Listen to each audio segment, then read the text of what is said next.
There were no elves. There were no wargs. Eomer was fighting in the battle the whole time. There's this new guy named Erkenbrand. And there's something called a Coom? Comb?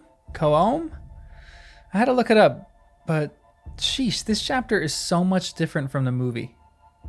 I really need to just stop comparing the book and the movie. I think there's even been a few comments that talk about how this is the point where they get really different, and I'm just kind of starting to understand that now for the first time for myself. But I don't want to get into some of the nitty gritty of the differences between the book and the movie, even though I will talk about that to some extent. That might be for a whole different essay.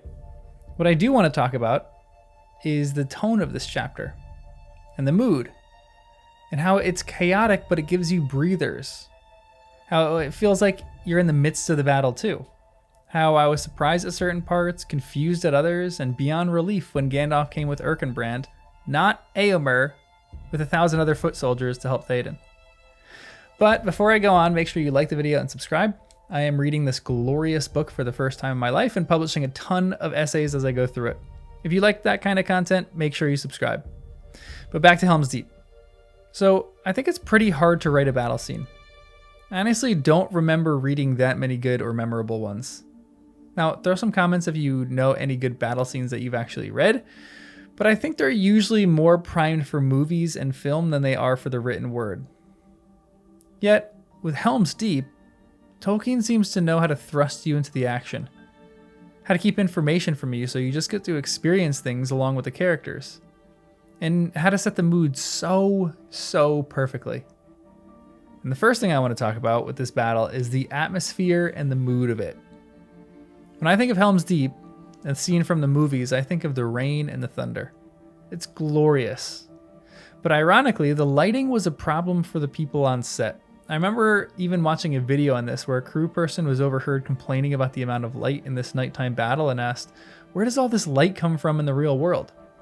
And I think Peter Jackson, or one of the producers, answered him, the same place the music comes from. And I think we've all seen scenes where the battle, or some night scene was lit terribly. Namely, a specific final season of a very famous show about a particular Game of Thrones. Hint, hint. No one could see anything in that those last few episodes. But there's also a few movies that have annoyed me with how they've been lit during the night. I remember watching Hacksaw Ridge, and while I love the plot of that movie, the lighting just took me out of it. It was like 5 full moons were out lighting the battlefield. But Helm's Deep in the movie always struck me as one of the greatest battle scenes in any movie of all time. But the book was just haunting in a way that the movie never really showed. The movie had a large amount of orcs, it had machines of war, and it had terror with whatever these things are. But it never really had this unsure quality to it like the books had. And my favorite part of the whole book scene was the lighting. The battle is happening in the middle of the night with no rain. So there is no moon, there are no stars, there's nothing really lighting this scene. It is pitch darkness. But every once in a while, the lightning would strike, and Tolkien would describe what a character saw for a split second before being cast into darkness. The book describes it like this. It was now past midnight. The sky was utterly dark, and the stillness of the heavy air foreboded storm. Suddenly, the clouds were seared by a blinding flash. Branch lightning smote down upon the eastward hills. For a staring moment, the watchers on the wall saw all the space between them and the dike, lit with white light. It was boiling and crawling with black shapes, some squat and broad, some tall and grim, with high helms and sable shields. Hundreds and hundreds more were pouring over the dike and through the breach. The dark tide flowed up the walls from cliff to cliff. Thunder rolled in the valley. Rain came lashing down. Arrows thick as the rain came whistling over the battlements and fell clinking and glancing on the stones. Some found a mark. The assault on Helm's Deep had begun, but no sound or challenge was heard within. No answering arrows came. The assailing hosts halted, foiled by the silent menace of rock and wall. Ever and again the lightning tore aside the darkness.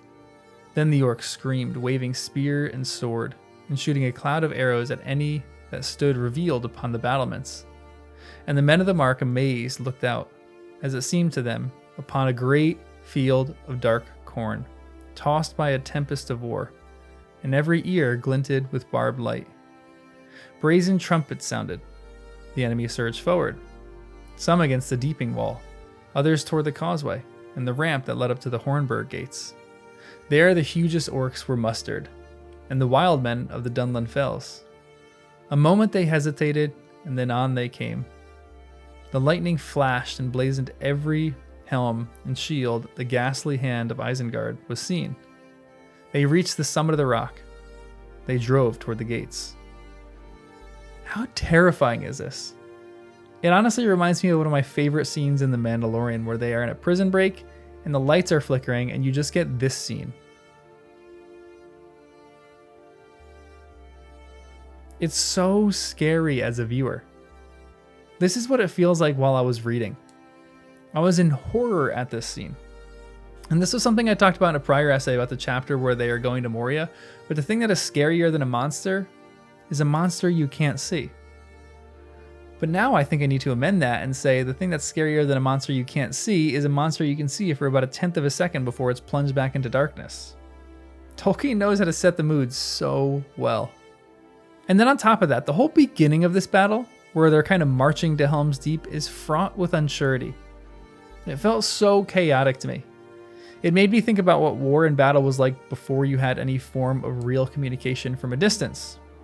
They are marching to Helm's Deep, the whole time debating about where they are going to go and fight the orc in this section, whether the comb or the wall or the trench. And they get word that they are fighting orc factions, and some orc factions are berating some of the men of Rohan that have not yet been called to fight. So Gandalf just disappears without his famous "look for me at light of dawn on the 5th day, look to the east" kind of line. Honestly, Gandalf does need to be better at communication in this moment in the books, because all he does is this. This is what the book says. While Théoden was speaking, Gandalf rode a short way away, and he sat there alone, gazing north to Isengard and west to the setting sun. Now he came back. "Ride, Théoden," he said. "Ride to Helm's Deep. Go not to the fords of Isen, and do not tarry in the plain. I must leave you for a while. Shadowfax must bear me now on swift errand." Turning to Aragorn and Éomer and the men of the king's household, he cried, "Keep well the Lord of the Mark till I return. Await me at Helm's Gate. Farewell." He spoke a word to Shadowfax, and like an arrow from the bow, the great horse sprang away. Even as they looked, he was gone. A flash of silver in the sunset, a wind over the grass, a shadow that fled and passed from sight. Snowmane snorted and reared, eager to follow, but only a swift bird on the wing could overtake him. We're on the precipice of a battle, and that is all that Gandalf can say.